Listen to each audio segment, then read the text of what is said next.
তো ধরুন cryptocurrency legal ইন্ডিয়াতে, আর এই ইন্ডিয়াতে কত পার্সেন্ট আপনাকে ট্যাক্স দিতে হবে? দেখুন, ইন্ডিয়া গভর্নমেন্ট বলেছিল 30% ট্যাক্স। সত্যি কি আপনাকে 30% ট্যাক্স দিতে হবে, না এর কোনো পরিবর্তন হয়েছে? দেখুন, আজকের ভিডিওটি আপনাদের জন্য একটা বিশেষ গুরুত্বপূর্ণ ভিডিও হতে চলেছে।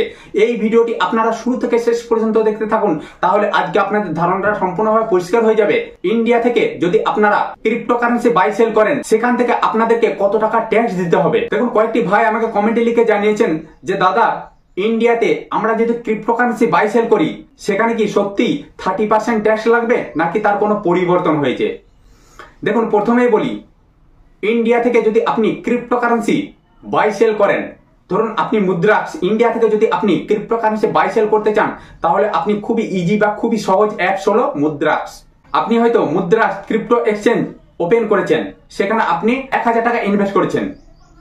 1000 টাকা ইনভেস্ট করার পরে আপনার যদি ওই 1000 টাকাটা বেড়ে 2000 কি 3000 হয়ে যায়, আপনাকে ট্যাক্স কিভাবে পে করতে হবে?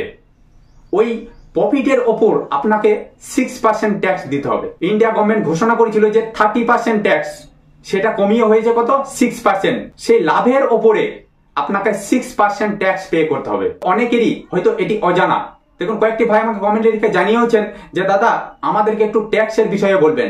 ট্যাক্স আপনাকে তখনই পে করতে হবে আপনার লাভের অংশ, যেটা হয়তো অনেকে বিটকয়েন কিনে রেখেছে, হয়তো আপনি বিটকয়েন কিনে রেখেছেন 1 লক্ষ টাকা, সেই টাকাটি বেড়ে আজকে হয়েছে 2 লক্ষ টাকা কি 3 লক্ষ টাকা। সেই লাভের উপরে, লাভের যে টাকাটি, সেই লাভের অংশ থেকে আপনাকে একটা ট্যাক্স পে করতে হবে, সেটা হলো 6%। আর আপনারা এই মুদ্রাক্স অ্যাপস এর মাধ্যমে বা মুদ্রাক্স ক্রিপ্টো এক্সচেঞ্জ ওপেন করে যদি আপনারা বাই সেল করতে পারেন, সেখানে আপনি গুগল পে পাবেন, ফোন পে পাবেন, IMPS পাবেন, খুবই ইজি বা খুবই সহজ। আর এই মুদ্রাক্স হলো সেবি রেগুলেটেড। আজকে নিশ্চয়ই আপনারা বুঝতে পারলেন, যদি আপনারা ইন্ডিয়া থেকে ক্রিপ্টোকারেন্সি বাই সেল করেন, আপনাদেরকে কত টাকা ট্যাক্স পে করতে হবে। তো বন্ধুরা, তার আগে আপনাদেরকে একটা কথা বলি, investment market high risk market. যে কোনো জায়গায় ইনভেস্ট করার আগে আপনি আপনার ফিনান্সিয়াল অ্যাডভাইজারের সঙ্গে কথা বলে ইনভেস্ট করবেন। তো বন্ধুরা, আজকে আমি আর ভিডিও বড় করছি না। আমার চ্যানেলে যারা নতুন আছেন, তারা চ্যানেলটিকে অবশ্যই সাবস্ক্রাইব করে দেবেন, কারণ প্রত্যেকটা মুহূর্ত, প্রত্যেকটা সময় এই ধরনের নিত্য নতুন ভিডিও আমি আপনাদের কাছে পৌঁছে দেবো।